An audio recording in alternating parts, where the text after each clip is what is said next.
commençait à perdre du terrain en Afrique. Puisque la France, elle commençait à perdre du terrain en Afrique, et que ils ont compris que nos dirigeants, Macky Sall, Alassane Ouattara ak ñeneen ñu melni mom IBK ñoñu amatuñu par exemple ben dayo bi de ce fait nak nañu jéma xol nan lañuy dem ci société civile bi nan lañuy dem ci mouvement citoyen nan lañuy dem ci ñi nga xamné ñom ñoo wara gérer ay LGBT ay affaire goor jigen nan lañuy dem ci ñi nga xamné ñom ñoo am ben baat pour ñu mën leen financer pour ñu mën discréditer ces mouvements de contestation rapport bobu effet pangolin le tout justement pour vous dire qu'aujourd'hui l'ancienne puissance colonisatrice elle vacille manam amatul par exemple poids bobu ci suñu dëkk té ñi nga xamné ñom ñoo tax amatul poids bobu ci suñu dëkk c'est des sociétés civiles comme Guy Marius Sagna c'est des hommes politiques comme Ousmane Sonko et que manam lu gëna mag mom moy nan lañuy def ba semer dans la tête des gens manam la zizanie nan lañuy def ba semer dans la tête des gens que gëmlo nit ñi que Ousmane Sonko ak tous les hommes politiques sénégalais sont pareils manam leur objectif majeur fondamental mom moy lool et que c'est à nous effectivement de faire la pédagogie nécessaire pour nit ñi mëna xamné il faut distinguer la bonne graine de l'ivraie fépp fo dem ci aduna amna ku bax amna ku bon amna ku gën amna ku tané mais amna kenn ko xamné mom moy ñëw rek pour muccal jaam de ce fait Afrique lan mom motax notre jeunesse elle s'est désengagée en politique parce que pendant des années et des décennies on a vu des hommes politiques qui excellent dans le reniement, qui excellent dans le mensonge et qui souffrent d'une indigence effectivement éthique et morale manam ay politiciens yo xamné lepp luñ la wax rek manam dañuy def safane ba de ce fait aujourd'hui lolu da fay nek un argument de poids ci ñi nga xamné ñom ñoo nek ci système bi ñi nek ci système bi amna ñoo xamné Sénégal la ñu nek mais système bi tamit li koy maintenir manam mom moy le capitalisme et effectivement par exemple l'impérialisme effectivement mom mo koy maintenir ci suñu dëkk yi mom motax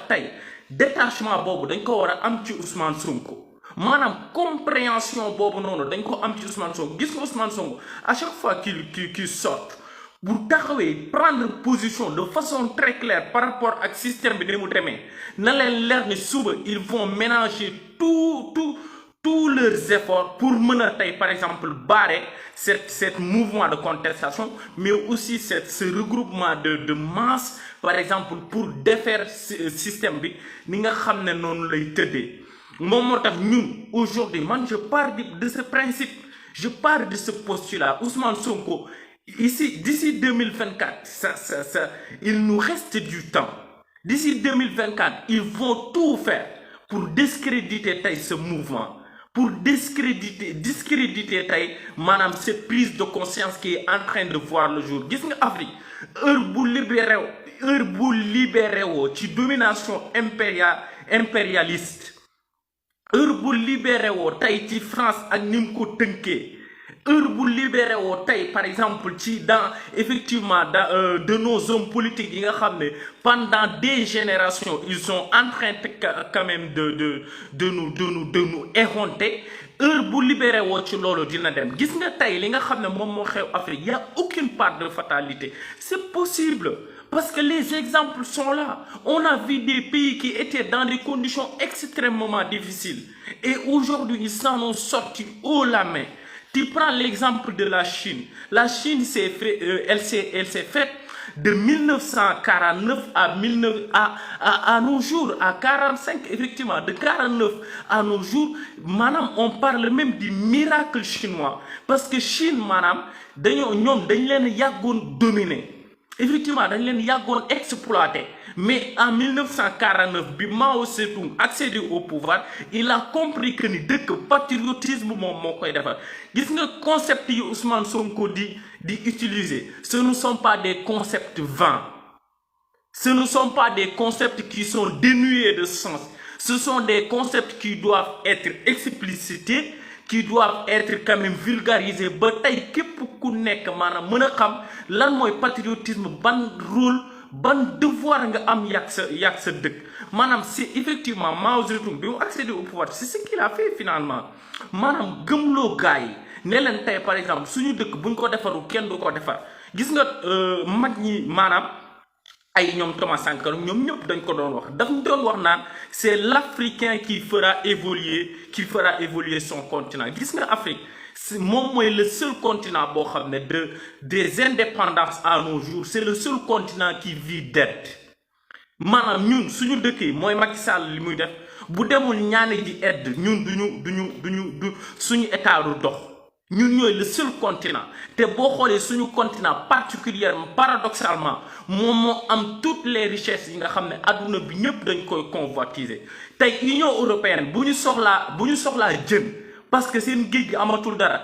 elle va venir en Afrique lu yàggul dara gis nañ suñu président Macky Sall dem signer ay accords de pêche ak Union européenne des accords de pêche qui sont ruineux pour nos économies nga gis ne tey tubaab yi ñoom maanaam dañoo jaaxle parce que tey seen suuf dara amu ci de ce fait nag maanaam tey pour ñu mën a surtout marque ak nag la France tey pour mu garder place am à l'ONU pour mu garder place am en tant que puissance mondiale effectivement faut mu continuer di exploiter les pays africains te tey gis nga bu ñàkkee Sénégal moom mooy ñàkk na tey par exemple lépp li nga xam ne amoon na ko Afrique de ce fait il sera au même niveau que nous effectivement loolu moom moo tax nag Ousmane Sonko il aura des obstacles au niveau du Sénégal au niveau endogène mais aussi il aura des obstacles au niveau exogène et c'est à nous de comprendre cela moom moo tax tey gis nga ces petits hommes politiques ces politicards finalement ñoom tey seen wax jarut bàyyi xel mais tey ñun ñi nga xam ne wala ñi nga xam ne dañoo gëm un projet patriotique et panafricain de surcroît ñun ñoo war a maanaam mën a expliquer ñépp ba ñu mën a comprendre li nga xam ne maanaam dëkk mën naa changer à travers le patriotisme gis nga je vous donne un autre exemple en 2005 Evo Morales lorsqu'il est arrivé au pouvoir en Bolivie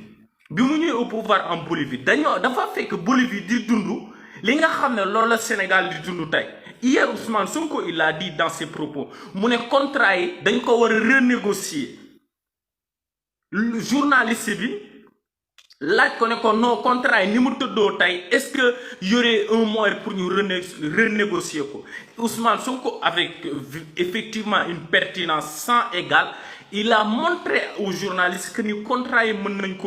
ko modifier et contrat yi dañ ko war a renégocier dañoo war a revisiter waat contrat yi parce que contrat yi ñuy signé ak tubaab yi contrat yi ñuy signé ak impérialisme contrat yi nga xam ne moom la ñuy signé ak nos anciens geôliers maanaam duñu partir dans un rapport d'égal à égal de ce fait nag saa yi suñu ñëwee ñun dañuy ñëw ñu jox leen lu bari ñoom duñu jox dara pratiquement ay aide yoo xam ne moom la ñuy accorder finalement loolu moom moo tax tey à ces jeunes là ils doivent fondamentalement comprendre li nga xam ne moom moo xew Afrique à ces jeunes là ils doivent comprendre fondamentalement que ni Afrique li nga xam ne moom moo ko tënk c'est l'impérialisme en général de ce fait nag ñun li nga xam ne loolu la ñuy comprendre souvent ci problème yi moom mooy justement la face visible de l'iceberg mais le problème est beaucoup plus profond le problème est beaucoup plus compliqué que cela de ce fait nag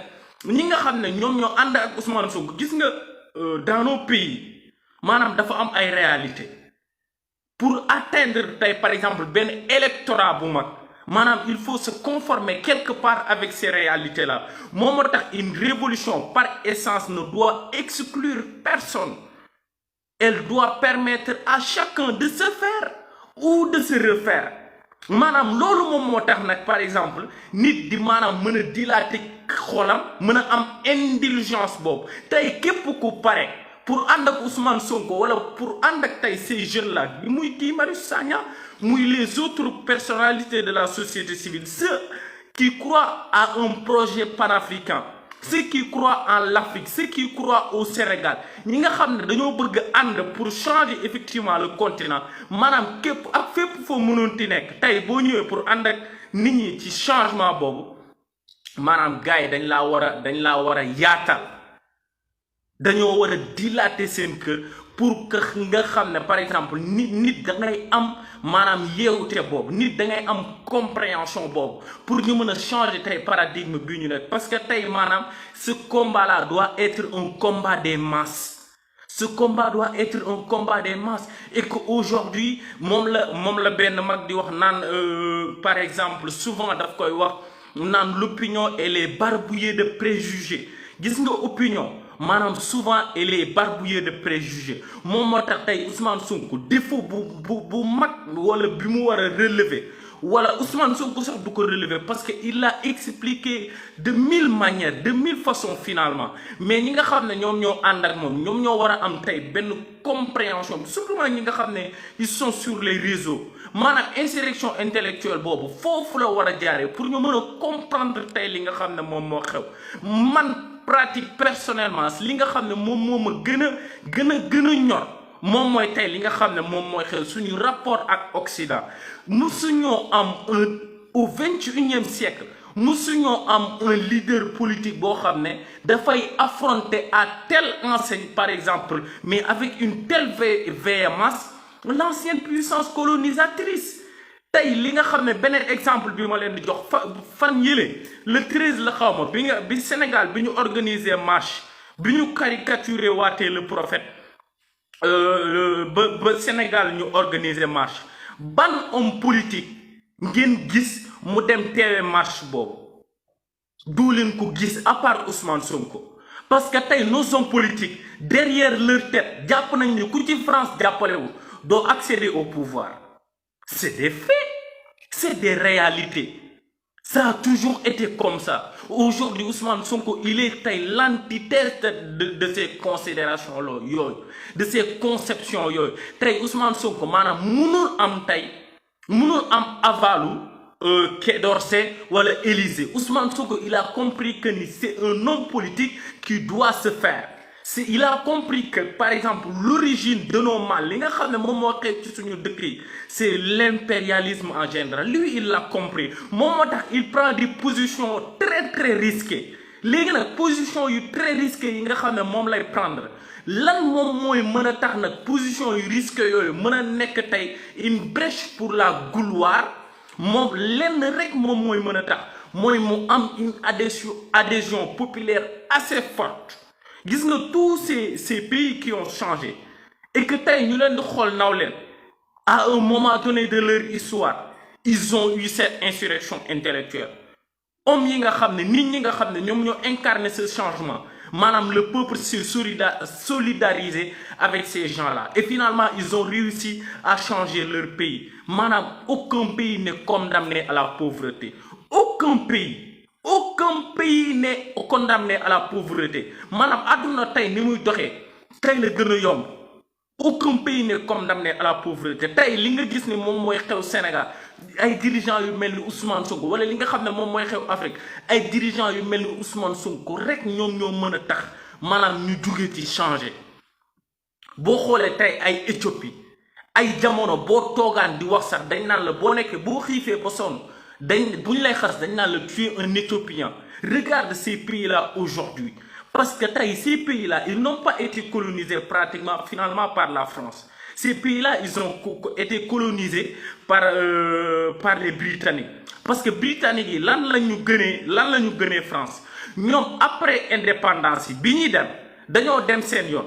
mais dañoo signé ak leur ancienne puissance avec leurs anciennes colonies le Commonwealth maanaam bi ñuy signé le Commonwealth dañ ne leen effectivement dañuy nekk ci relation yoo xam ne rapport yoo xam ne ku nekk rek day dox ci ay intérêt ñu bàyyi leen ngeen am tey seen indépendance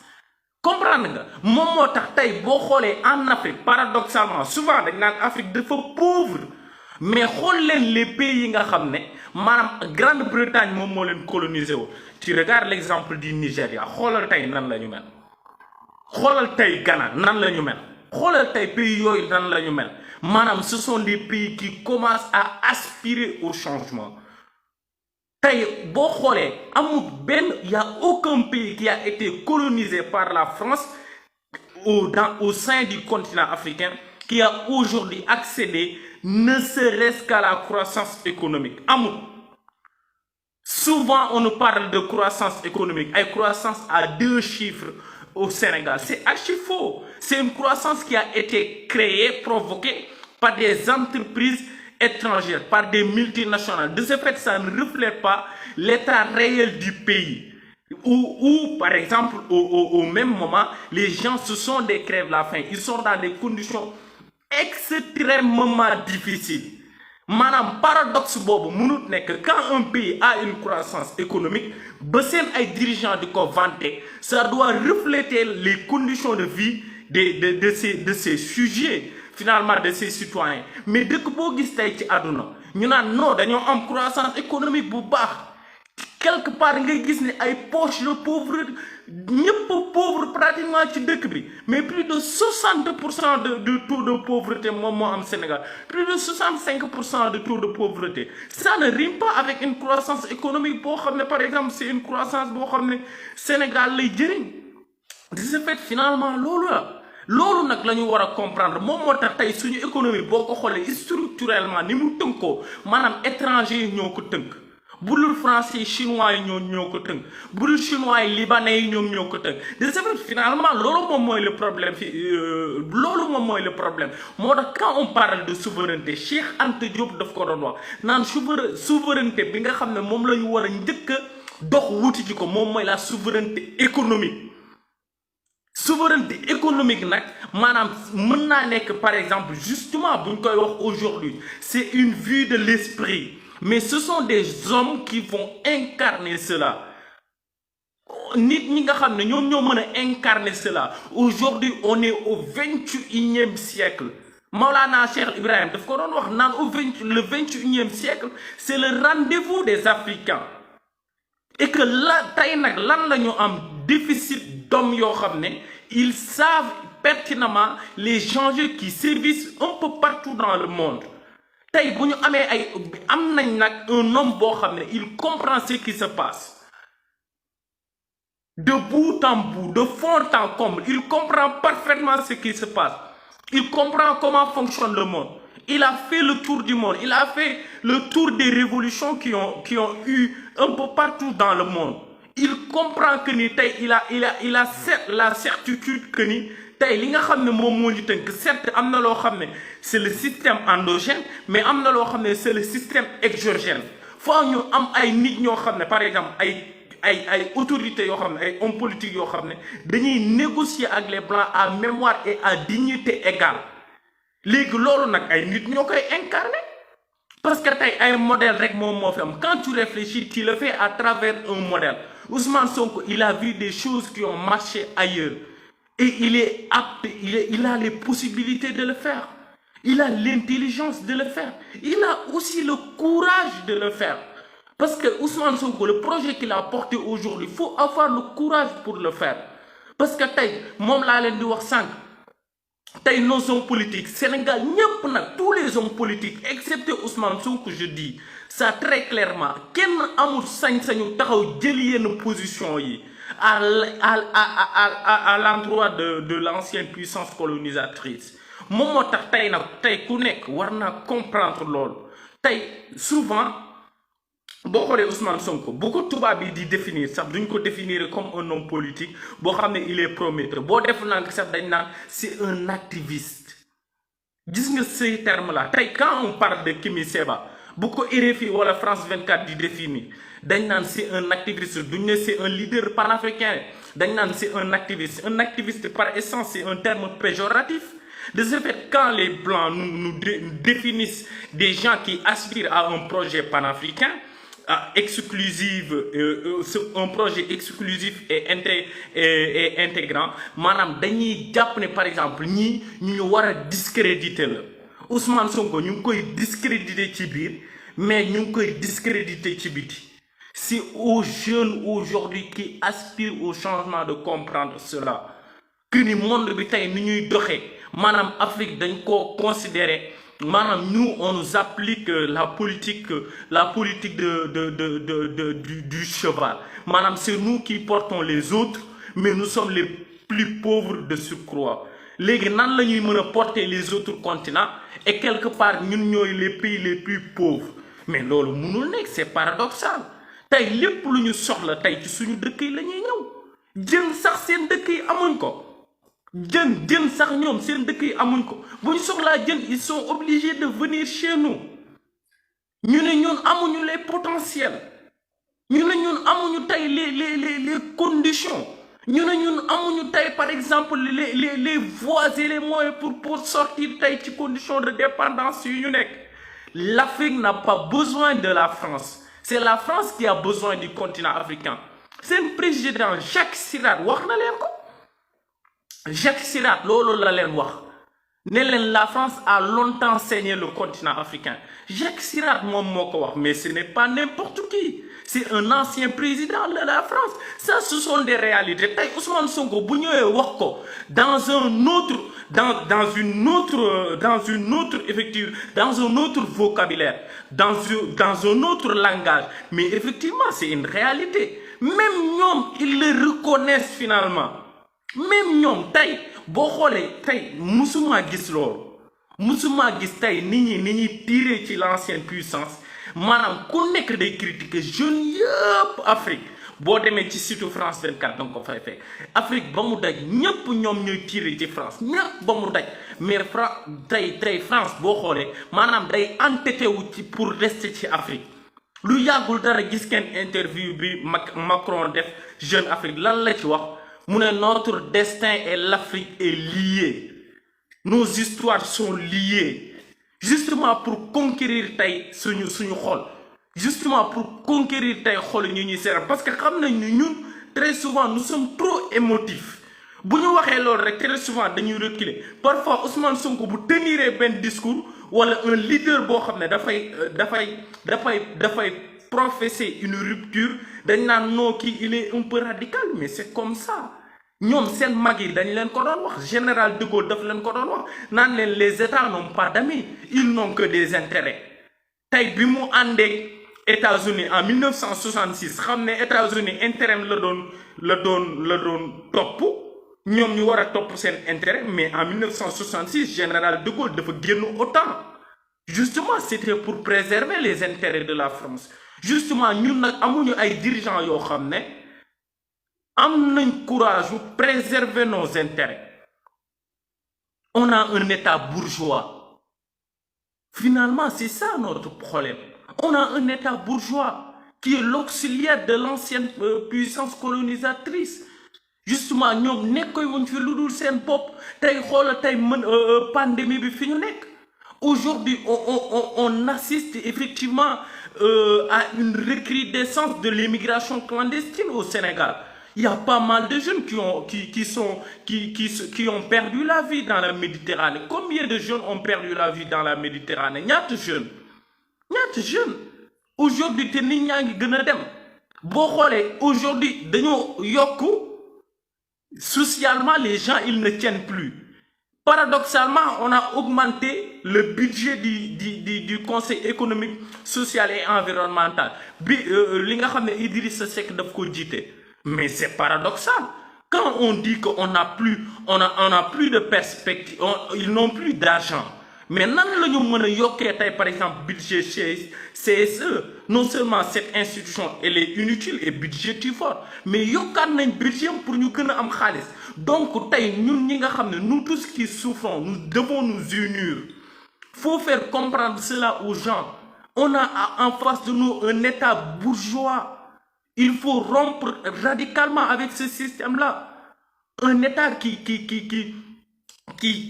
existe et qui vit à travers notre souffrance.